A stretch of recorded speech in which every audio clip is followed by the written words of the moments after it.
আমার বন্ধুরা হাদিসের ক্লাস শেষ, বাড়িতে ফিরলেন। স্ত্রী আবার জিজ্ঞেস করেন, স্বামী নামাজ পড়তে তো এত সময় লাগে না, লাগার কথা না, কোথায় গল্প গুজব করে সময় নষ্ট করে আসলেন?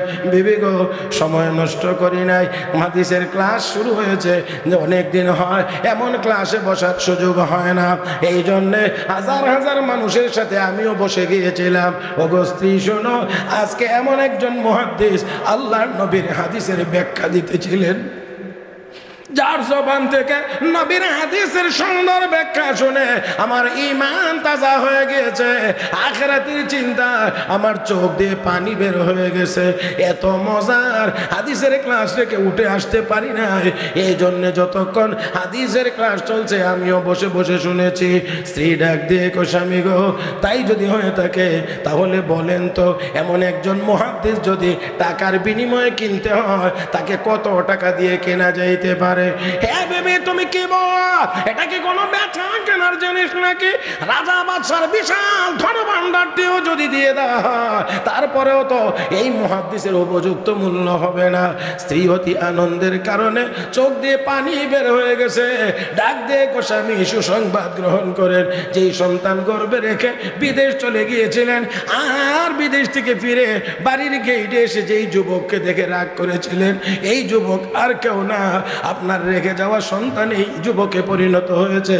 আর এতক্ষণ যেই মুহাদ্দিসের ক্লাসে বসে নবীর হাদিসের সুন্দর ব্যাখ্যা শুনে ঈমান তাজা করে এসেছেন, এই যুবক আর কেউ না, আপনার দেখা এই যুবক, আপনারই সন্তান এই যুবক। স্বামী গো, আপনার রেখে যাওয়া 15,000 দিরহাম খরচ করে আমি আপনার জন্য এত বড় একজন মুহাদ্দিস তৈরি করেছি।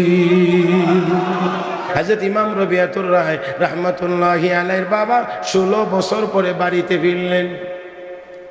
16 বছর পরে বাড়িতে ফিরলেন, গেটে আসা মাত্রই দেখে বাড়ির ভিতর থেকে একজন যুবক ছেলে বেরিয়ে আসতেছে। দেখেই তো মেজাজ গরম, কারণ মাথার মধ্যে তো এই চিন্তা নাই আমার ছেলে বড় হইতে পারে, কারণ মোবাইলেরও তো যুগ না, অপারেশন থিয়েটারে থাকতেই ছবি ফাটাইয়া দিব, এমন কোনো কিছুই ছিল না। এই জন্যে যুবককে দেখেই মেজাজ গরম। এ যুবক, কে তুমি আমার বাড়িতে? যুবক কমরব্বী, আপনি আমাকে বলেন আমি কে? আপনি কে আমার বাড়িতে ঢুকতেছেন অনুমতি ছাড়া? একজন আর একজনকে চিনে না, এই জন্যে কথা কাটাকাটি। ও বন্ধুরা, এবার দেখা গেছে এই দুজনকে একজন চিনে, এই বাড়ির মহিলা না, কয় না, উনি চিনে না। সামনে আসছেন, স্বামীকে এবার হাত ধরে বলেন বাড়ির ভিতরে আসেন, ছেলেকে পিঠে হাত দিয়ে বলে যাও তুমি তোমার কাজে যাও।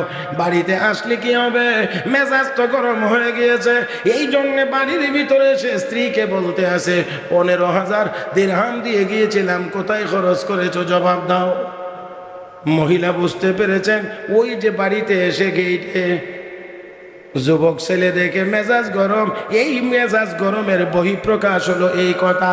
না হয় 16 বছর পরে বাড়িতে ফিরে, এটা তো প্রথম কথা হওয়ার কথা ছিল না। বুঝতে পেরে না দেখো স্বামী 16 বছর পরে বাড়িতে ফিরলেন, অত্যন্ত আনন্দময় একটি পরিবেশ, বাড়িতে থাকার কথা, কিন্তু আপনার মেজাজ গরম হয়ে যাওয়ার কারণে সেই সুন্দর পরিবেশটুকু আর থাকতেছে না। আপনি দয়া করে একটু গোসল করে ফ্রেশ হয়ে আসেন।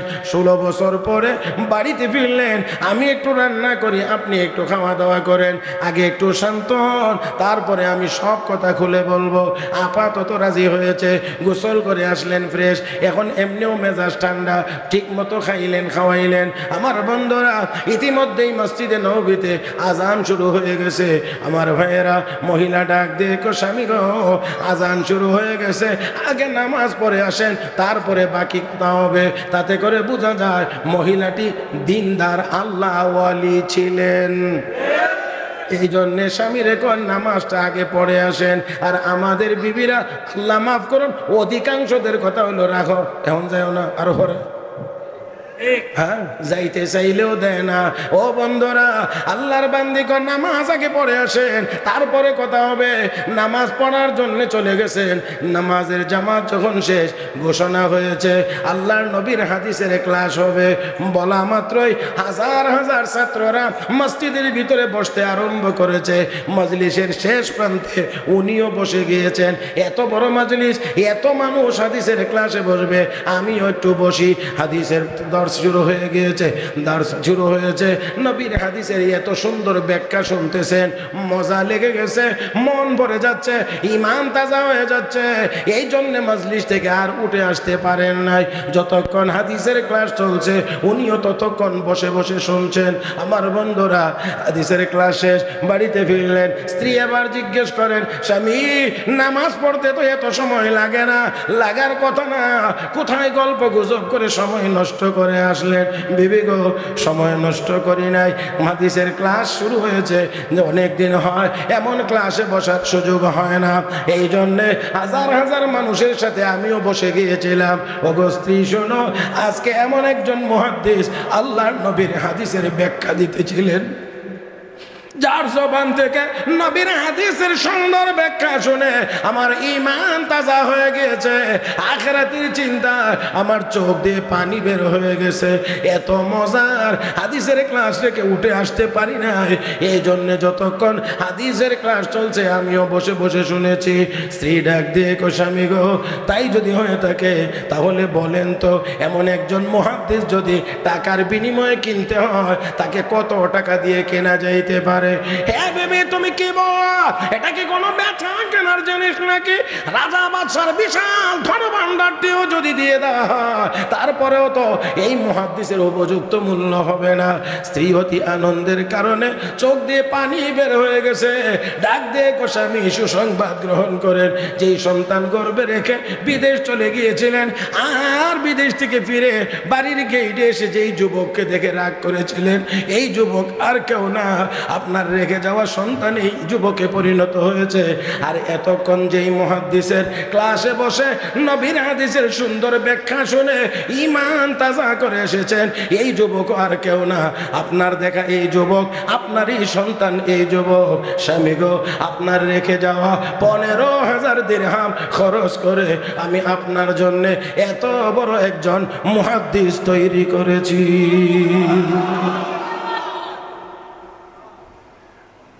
প্যারে হাজিরিন, তাহলে দিন যদি শেখানো যায়, কোরআন যদি শেখানো যায়, হাদিস যদি শেখানো যায়, তাহলে ছেলেদেরকে ওই এত বড় বানানো যায়। এই রকম হয় আমার ভাইয়েরা। আর যদি কোরআন যদি না শিখেন, কোরআনের এলেম যদি না থাকে, দুনিয়ার এলেম, জাগতিক এলেম যত উন্নতি লাভ করবে, সমস্যার পরিমাণ তত বাড়তে থাকবে। আমার ভাইয়েরা, আপনারা একটা অস্ত্রের কথা জানেন, এটাই শেষ কথা, সেটা হলো AK-47, একটা রাইফেল আছে। রাশিয়ার যে বিজ্ঞানী এই রাইফেলটা তৈরি করেছিল, সে মরার সময়ে বড় আক্ষেপ আর আফসোসের কথাটা বলে দুনিয়া থেকে গেছে, যে হায় আফসোস, আমি যদি এই রাইফেলটা তৈরি না করতাম কতই না ভালো হইতো। বলে কেন? এই রাইফেল আবিষ্কার হওয়ার পরে আমার এই রাইফেল ব্যবহার করে বুলেটের আঘাতে কত মানুষকে হত্যা করা হয়েছে, তার কোনো হিসাব নাই। এই অস্ত্রটা যদি আমি না বানাইতাম, তাহলে এতগুলো মানুষ হয়তো বুলেটের আঘাতে মরতো না। আমার ভাইয়েরা, অবশ্যই বিজ্ঞান বুলেট এই রাইফেল তৈরি করবে, অসুবিধার কিছু নাই। তবে হ্যাঁ, অবশ্যই এই রাইফেল পরিচালনা করার জন্য আসমানি এলেম, ওহির এলেম, কোরআনের এলেমের দরকার হবে। যদি কোরআনের এলেম থাকে, তাহলে রাইফেল থাকলেও অন্যায়ভাবে কারো উপরে এই রাইফেল ব্যবহার হবে না। আর যদি আসমানি এলেম না থাকে, তাহলে ওই জাপানের হিরোশিমাতে আর নাগাসাকিতে দ্বিতীয় বিশ্বযুদ্ধের সময়ে 1945 সনে যা হয়েছিল, আবারও তা হইতে। হ্যাঁ, কি হয়েছিল আপনারা অবশ্যই জানেন। আমার বন্ধুরা, সেই 1945 সনের 6 আগস্ট সম্ভবত না, প্রথম পারমাণবিক বোমা হিরোশিমাতে নিক্ষেপ করা হয়েছিল। এটার নাম নিটল বয়। যেই বোমাটির নাম ছিল, তার 3 দিন পরে নাগাসাকিতে ফ্যাটম্যান নামে আরেকটা পারমাণবিক বোমার বিস্ফোরণ ঘটানো হয়েছিল।